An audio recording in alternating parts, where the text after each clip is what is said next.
What is going on? Welcome back. Thanks for joining us once again for Reimagining Worship. I have the privilege of being your host. My name is Trevor Chin.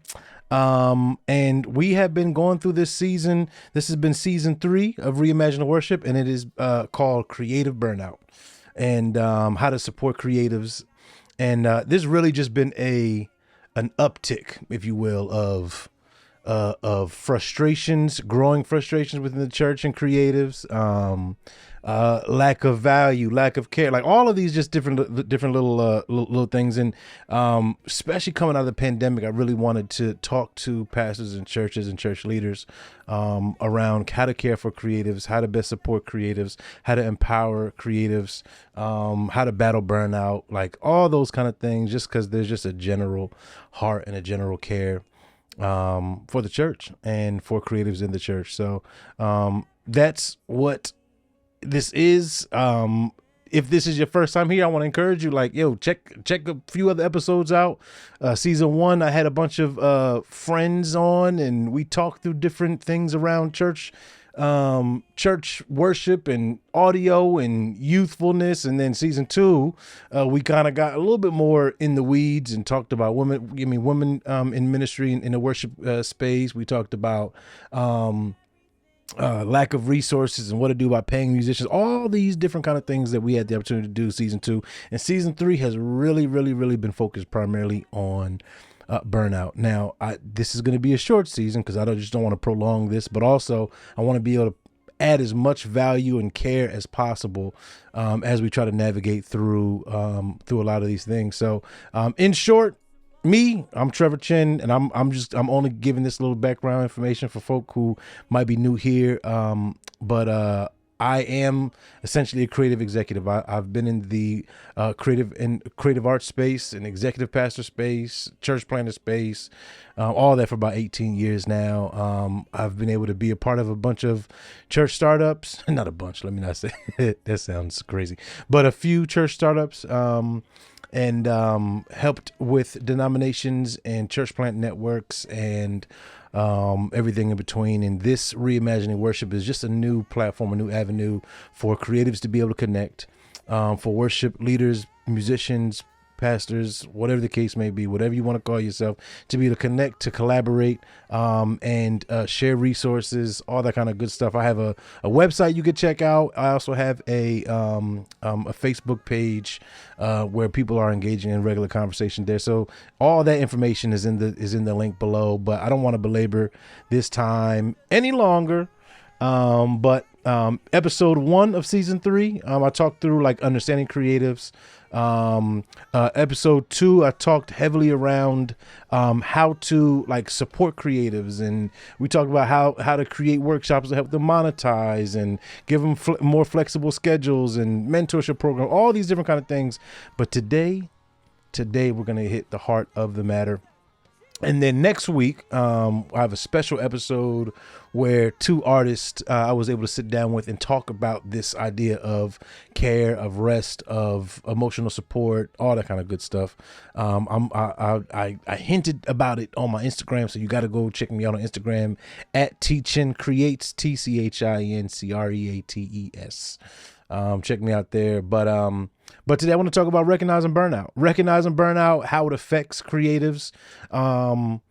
If you need help as a sounding board for people that don't, if you're a creative and need help for people to understand how you operate and how you're dealing with this season, hey, send them this podcast, because I'm sure based on the space that I've been in, we all have been feeling at least a few of these things. So the first thing I really want to talk through is recognizing burnout, the impact of that burnout, and then really some boundary conversations. You know what I mean? So we're going to talk through all of that. I'm hoping to not make this super long and unnecessary, but we're already at 5 minutes and we haven't even started with the content yet. You know what I'm saying? But once again, thank y'all for rocking here.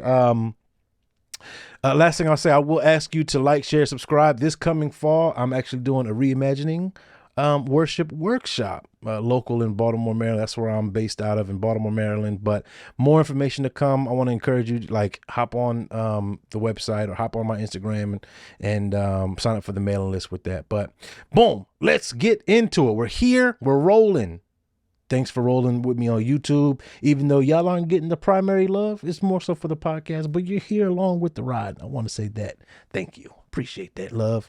But here we are, episode 3. We are rolling. Recognizing burnout. Recognizing burnout. The reason why I felt it necessary to do an episode about recognizing burnout is because we can do very well to put our head down and just to run through the goal line. The difficulty with when you put your head down and just barge forward, pun intended on the illustration, but your head is down, you're not looking up, you have a lack of vision, you have a lack of clarity, you have a lack of rest and of help and all these things. So the more we just try to rush through and barrel through and just get it done, and it's just I just need a day off so I can kind of recalibrate. No. Burnout impacts every part of your life: emotional, spiritual, health, familial, your money. The burnout impacts every single part of you, and recognizing the signs of burnout, I think, is important.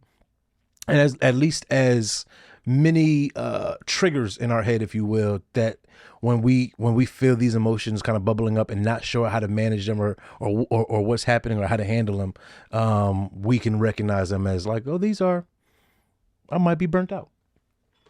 The first one is constant fatigue. Constant fatigue. This is more than you just being tired. You know what I mean? This is more than just exhausted. This is just after a long day or a workout. This is like waking up in the morning and then just being tired. Don't want to get the day started. Even when the day gets started, you done had your coffee, you done try to go for whatever, and it's just still just I just cannot shake this exhaustion. This constant fatigue is a aching and ailing reminder that just can just hover over us day after day after day. Sometimes diet can help that. Sometimes exercise can help that. But sometimes it's just this constant. It's burnout. Sometimes it's just burnout. Another sign, a way to signal that you might be on the way to burnout or burnt out, is a loss of motivation. Creatives who are burning out may lose the motivation to create. Creatives who are burning out may lose the motivation to create. This can manifest in procrastination.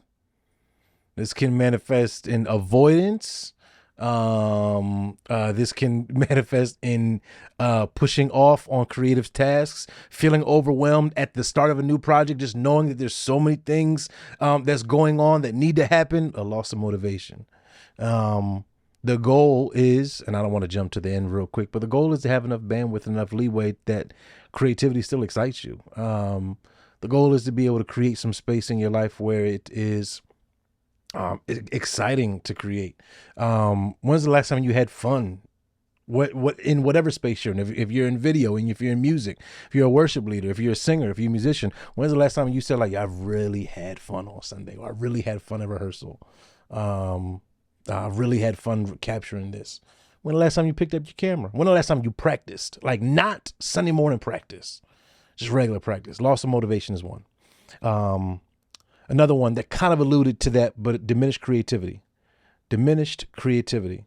There might be this creative block where you literally cannot generate a new idea. There's no more space in your mind, heart, body, and soul for you to come up with yet another sermon series or yet another video or yet another song selection. Diminished creativity. This could be a sign of burnout. Detachment, cynicism. Burnt out creatives may begin to feel detached from their work, from the church, from their colleagues, from the community that they serve, whatever the case may be. And this is an easy telltale sign when you have someone that's naturally bubbly, that's naturally upbeat, that's naturally, is kind of on the up and up. This is someone that person that's It is what it is. Life is hard. Things are bad. Everything's going to be bad. Everything's going to be difficult. Hey, detachment, cynicism. It's a sign of burnout. Decreased productivity. Similar situation. No matter if they're working the full 40-hour, 50-hour, 60-hour work week, just seeming to not being able to get stuff done. Decreased productivity. Decreased productivity is another one. Difficulty concentrating. I'm gonna run through these a little bit faster, but difficulty concentrating. It's how many canvas screens do you have open? How many windows do you have open? How many times have you opened up that Logic to record the intro for Sunday and you just can't? Difficulty concentrating, frustration and irritability. Frustration, that speaks for itself. Burnt out individuals often have a low frustration tolerance and may become irritable or overly sensitive to criticism. I know that's self-explanatory, but this is, when I tell you this thing is hitting home right this second as I'm talking to y'all. But have you ever felt yourself really sensitive, really defensive, really resistant to criticism? No matter what the criticism might be, no matter how encouraging it might be, no matter how, that's a sign of burnout. That's a sign of burnout. Change in sleep or appetite.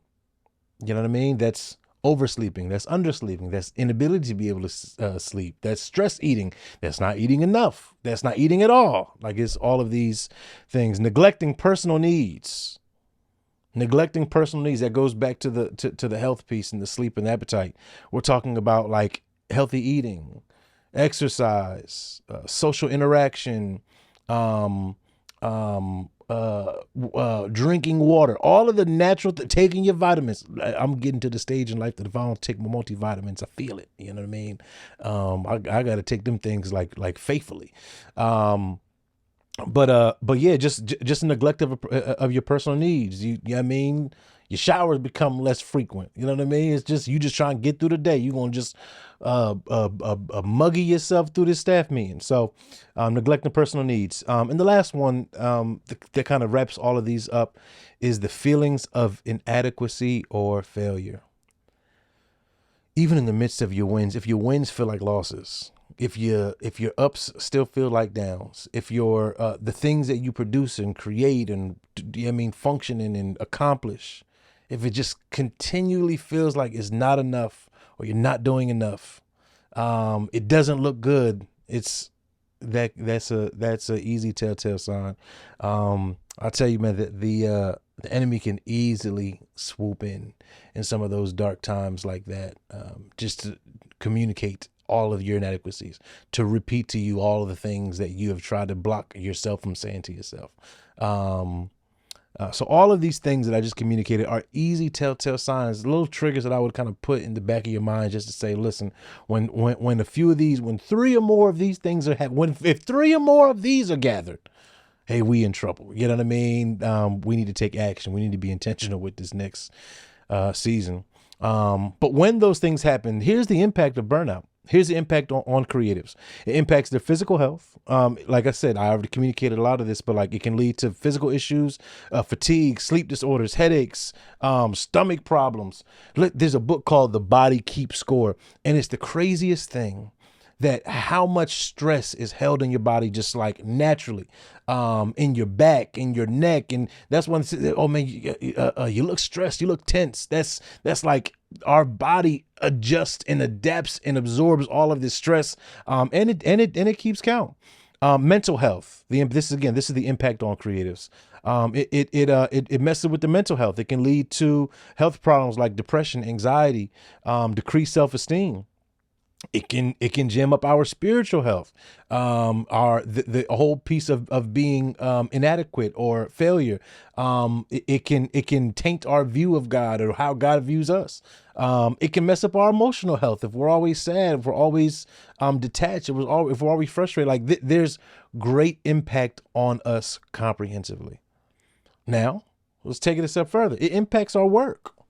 The way it impacts our work, it impacts the quality of our work. Creatives do well in creative spaces or creative seasons or creative environments, creative rhythms, all of those things. That's where the work comes from. In the last episode, I talked about how creatives put all of their heart, mind, body, and soul into their work. Like that's just their part of their expression. That's how they express themselves, and they connect all of these different things.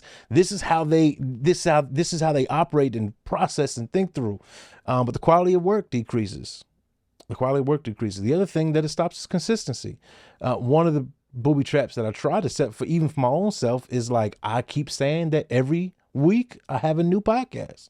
That is a piece of accountability for me, because if I keep telling y'all, I'm going to start to feel guilty if I don't come up with that. But consistency is a big thing. Burnout can make it difficult for creatives to maintain consistency in their work.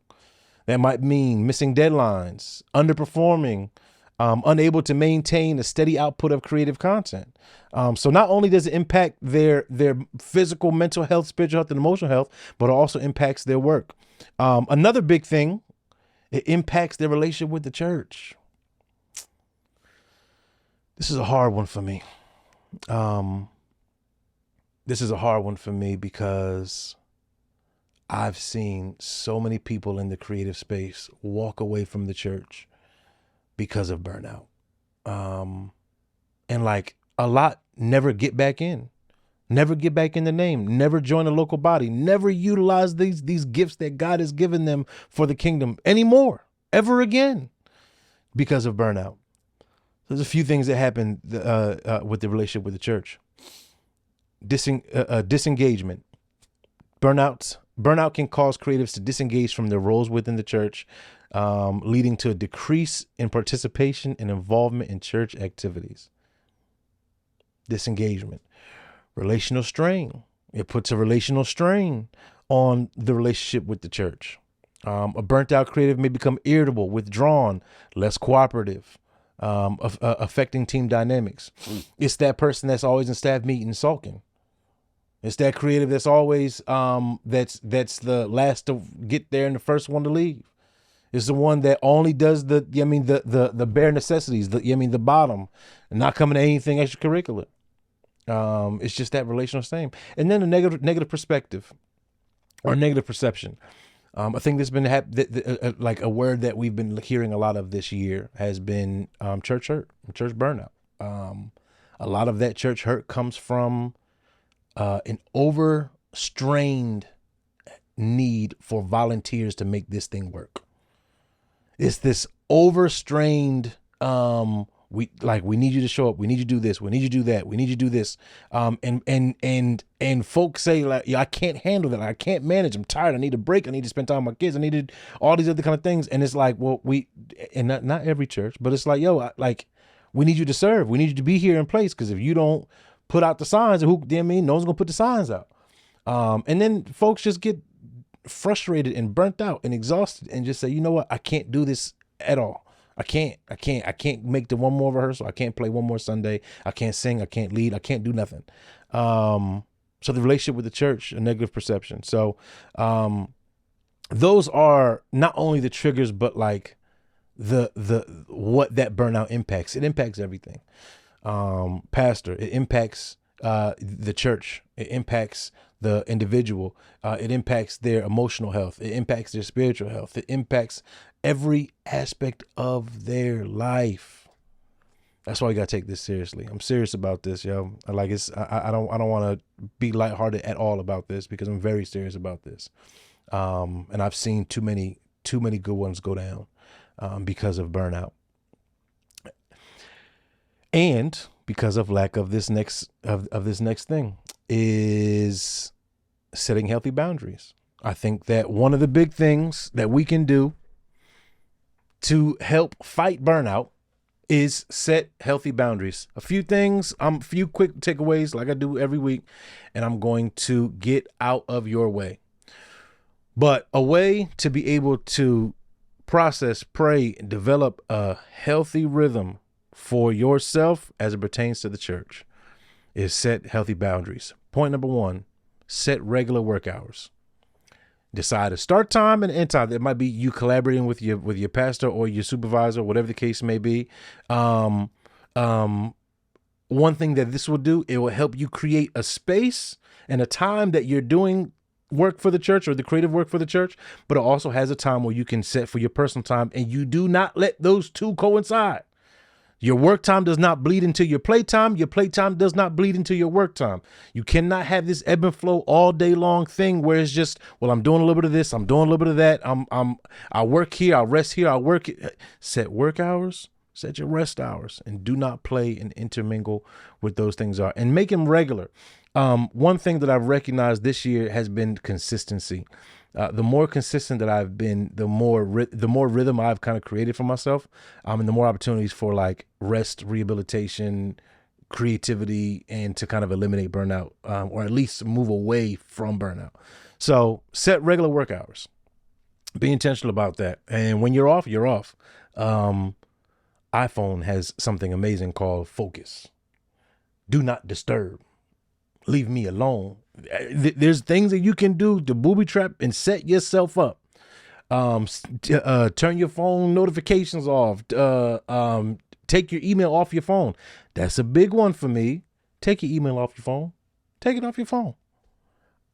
Have it available during your work hours, your office hours, but take your email. You know what I mean? It ain't that deep, Doc. It ain't that deep. So 1, set regular work hours.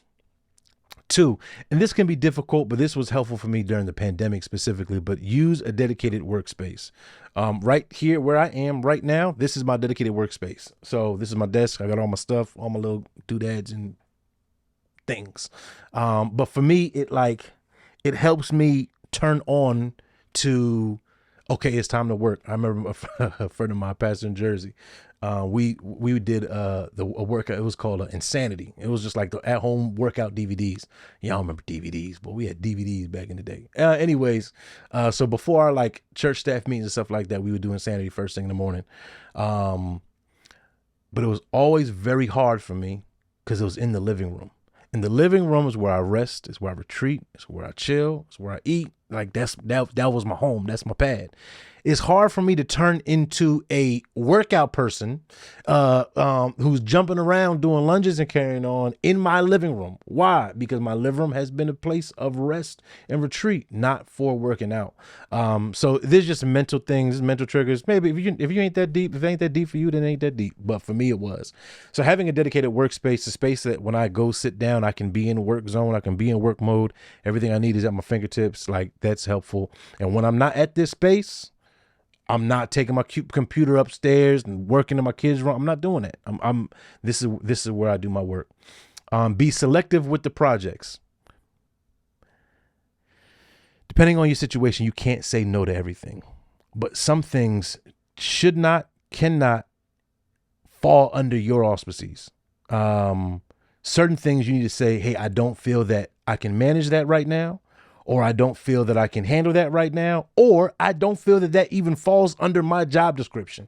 Be intentional and clear about what is your role, what are you responsible of doing, and how many hours or how much time can you commit to these things. Because if some things need to be done, and even it just makes sure you have some level of open communication, even with whatever your supervisor, your pastor, whatever.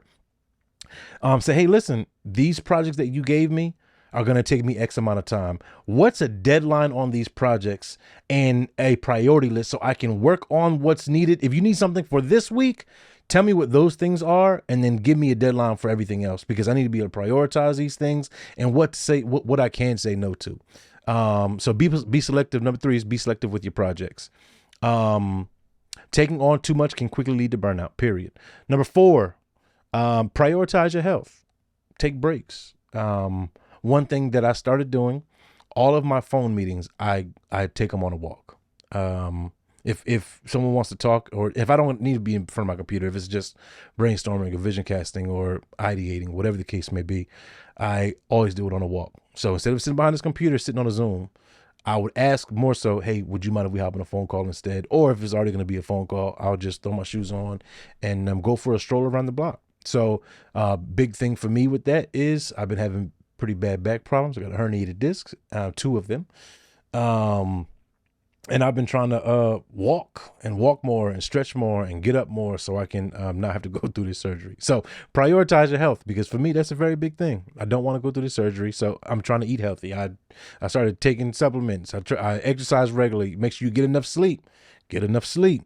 Get enough sleep.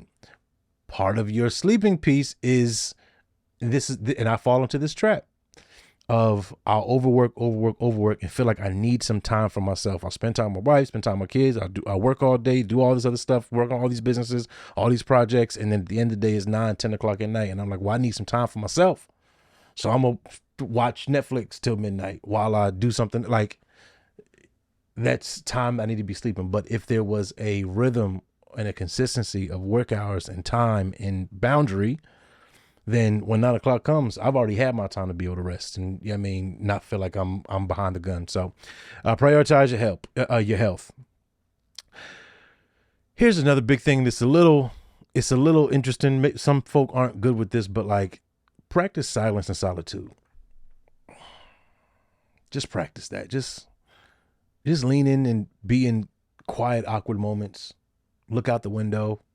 Don't turn on the music when you get in the car. Like, just allow your mind to roam, allow your mind to rest, chill with the dopamine stuff, always scrolling. Like, practice silence and solitude. I can get more into that, but that's going to be in the next episode. I want to move on.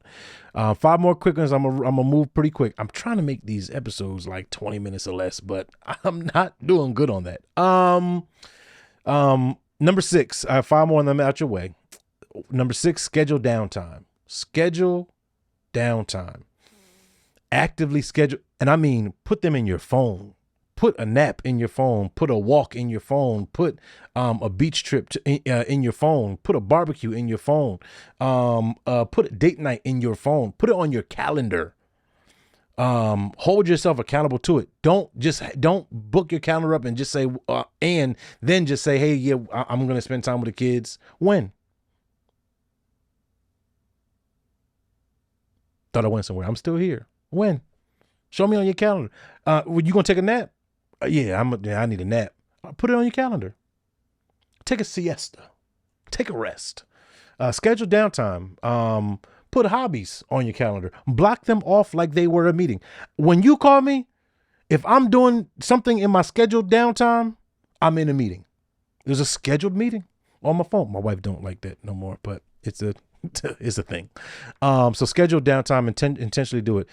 I alluded to this one already. Number 7 is limit technology use. Just set certain boundaries of how you deal with technology, how you operate technology, turning off your emails, all that kind of stuff. Number 8, this is a big one. Communicate your boundaries. Communicate let your clients, your colleagues, your family, your worship leader, your pastor, whoever know, your whatever. Let them know about your boundaries. Do not have all these boundaries set for yourself and then keep them tucked inside. Let them know, like, hey, go through even the list that I just said. Hey, listen, these are my intended work hours for the week. If that works with you, can we collaborate with this? Can you let me know the priority list? Can we work through a schedule for the month or for the quarter of expectations and all that kind of stuff? Because I need to make sure that I'm out of here by 4:30. I'm out of here by 3:30. I got to pick up my kids. I'm gonna do another hour between 6 o'clock and 7:30 just to make sure this gets dealt with. But this is what I'm going to be able to do in this season. Communicate those boundaries. Communicate them. Clear communication can prevent misunderstandings and protect your boundaries. Number 9, seek support when needed. If you're burnt out, if you're already all of these things, you're saying, yo, Trev, I'm there already. Seek support, communicate, share, let them know that you're having a hard time. Ask for help, ask to see what you can get outsourced. Because oftentimes we'll just continue to take on things just because we want to serve, we want to support, we want to be a help. We know there's a lot of other things going on. We know pastor got a lot going on. So we'll just take on stuff and then become extremely overwhelmed. If you are there or you get to that point, seek support. Email me. I got your back, doggone it. Reimagining Worship at gmail.com. But real talk, like, seek support when needed. And then learn the next necessary steps to be able to get out of that. And then the very last thing, I would encourage you to do a regular self-assessment. Ask yourself on a regular basis, how am I feeling? How am I doing? How am I feeling about this? There's a couple tests that I have, and I can even put links to them in the notes, in the show notes for this. But there's just they're just little tests to kind of gauge where I'm at, how I'm feeling, how I'm processing. What are some pinpoints for me right now that are, or things that I'm struggling with or frustrated about? Just take a general list. I would ask you, listen, I would go through that list personally if I were you. Like, you know what I mean? You can have, this list is yours. Take it. Are you constantly fatigued? Do you have a loss of motivation, diminished creativity, cynicism and detachment, decreased productivity, difficulty concentrating, frustrated and irritable, changes in sleep or appetite, neglecting personal needs, feeling of inadequacy or failure? Are you dealing with any of these things? That's a clear sign. So I would ask yourself this regularly, as often as you feel like you need to. Because what ends up happening is, I'm gonna say this and I'm gonna close. What ends up happening is, we are like when our iPhone battery dies, we can turn that thing, we can plug it in for 5 minutes, get us up to 19%, 20%, just to get us out the red. It's green, but it's not full. I can make something, I can make a phone call, I can get you to a destination, I can get a project done, but I'm not full. And the red line is around the corner. Depletion is around the corner. Hurt is around the corner. A resignation letter is around the corner. So figure out those ways to not just get you to 20%, to not just get you just out of the red. How can you take yourself to 80 to 90 and operate from there? Now, ministry is difficult. Being a church creative is difficult. It's gonna slowly deteriorate. It's natural. It's going to happen. You are going to output more than you're personally investing. It is what it is. Especially if you're married, especially if you have kids, especially if you have older parents that you're caring for, family that you're caring for, whatever. Like, you are going to output more than you are pouring back in. Take those regular assessments. Ask yourself the necessary questions. Pray, process, and ask for help when necessary. So listen, I appreciate y'all. This one was a little bit longer, a little bit more sensitive topic. Especially just for me, I have a real heart and passion around this, but I pray that could have been of a help. I would love to connect with you. Just hit me on Instagram, or you can, like I said, real talk, you can hop on my website, hear more about my this Reimagining Worship Conference is happening. There might be a virtual option for it. We'll see how all that works out. And then, honestly, real talk, any questions, if you need someone to talk to, you need a friend, someone that you need to help navigate through this season, email me, reimaginingworship@gmail.com. So until next time, I appreciate y'all. Over and out.